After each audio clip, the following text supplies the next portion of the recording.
দেখো guys, Indonesian server আমার বউ, ঠিক আছে, আর হচ্ছে যে ঠাডা বাবাকে তোমরা অলরেডি চিনে গিয়েছো আগের ভিডিওতে।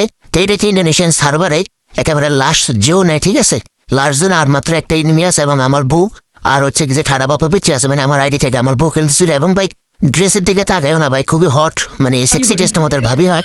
তো সে খুবই মানে হট ড্রেস পরে। সো প্লিজ মানে কেউ কোন নজর দিও না, ঠিক আছে। সো ঠাডা বাবা আর আমার বউ একসাথে তারা খেলতেছিল এবং দুয়ের সাথে উপরে শুধু একজন ছিল। এবং যেহেতু জোন তাদের দিকে ছিল এই জন্য সে মানে রিল্যাক্স মোড়ে মানে নাচাগুলা করতেছিল। বাট ঠাডা বাবা ছিল ভয়ে যদি ভুইয়াটা না পায় তাহলে তার মান সম্মান চলে যাবে, যেহেতু মানে আমার বউ তার সাথে খেলতেছে, যদি বইটা না নিতে পারে মান সম্মান চলে যাবে।